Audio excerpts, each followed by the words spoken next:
Okay, I'm gonna be working with Atlas on his sideways, but to the fence. So he knows how to do sideways already.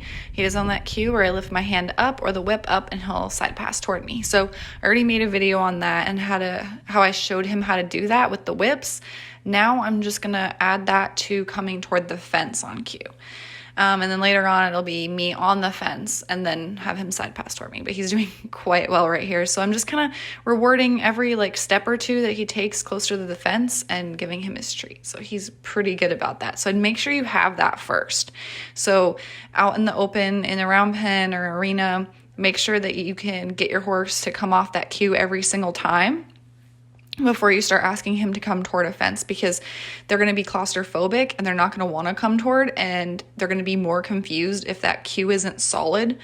And they're going to, because they don't come toward things like that. They don't, get themselves into tight spaces, so they just won't understand it. It's also super normal if your horse doesn't get the switching from side to side. So like Atlas switched pretty flawlessly from that left side to his right side. It might take a bit longer. Like I think Castor gets more confused and Rhett gets more confused, but he got this pretty well. So that looked really good. I made sure he's doing that. So now I'm just kind of doing another step. So I'm going to be on the other side of the fence doing the same exact thing. So previously when I'm in there, inside the round pen, I want to make sure that I can get it on cue and put him in the same place he is at here. So I got him as close to the fence as I could. He doesn't necessarily need to be touching it with his body, but he needs to be close, so then I can just ease into asking him from the other side of the fence. And I don't necessarily need him to be, again, right up next to the fence. I'd like him close, but with a few inches of space, because I want to do some desensitizing up here. I want to sit on him from up here, so I need space for my legs. And I don't really want him to get into a habit of like slamming himself against the panel, because Castor kind of does that. He gets a little too excited. So that's just something to think about while you're doing it. So if you need to go back a step, if he's not quite understanding, definitely do that, because keep asking him to do something he doesn't get. It's not going to help either one of you. So go back to just asking him next to the fence. If you need to, go back to asking him in an open spot. But he's really getting this pretty well, and I just want to make this like a super good place for him to be. Lots of treats, no pressure right here, and they usually get it pretty fast. Like both my Mustangs know how to do this, and they caught on real quick because they're free, like they're loose. There's no halters on them. He could run to the other side of the round pen if he really wanted to. So I feel like they do best with choice. My domestics, I don't. This does sound bad, but I don't give them as much choice.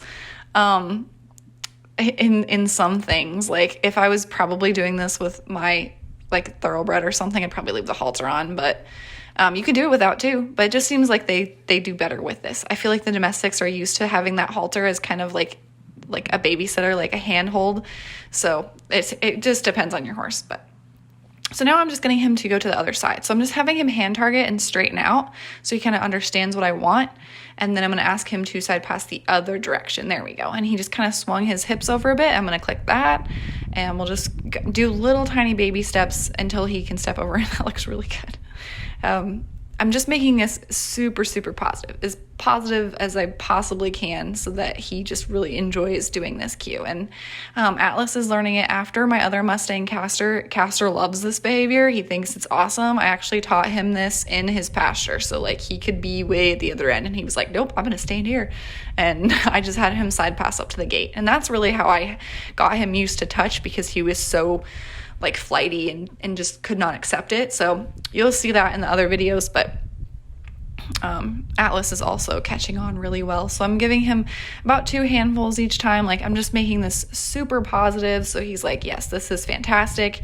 We really want this to be like one of his default behaviors. Like he comes up to the fence so I can handle him, put things on him, desensitize, do whatever. It's just a really important behavior for me with the kind of training that I do with them. So I want this to be a super good place for them to be. So that's important. But make sure you have that cue, like this hand cue. If he's not getting it, I'm going to pause, I'm going to straighten him out, and I'm going to ask again. There we go. We got to step over. So he's not, you can tell he's kind of more at an angle on this side. He's not as comfortable as he was on his left side. That's okay. And so like I'll reward those baby steps. I'll reward that he's trying because I recognize that he's not as confident on this side, and that's okay. And over time he'll get closer, but in the beginning, just kind of let him have a little bit of the benefit of the doubt, and just try to make the whole lesson super positive.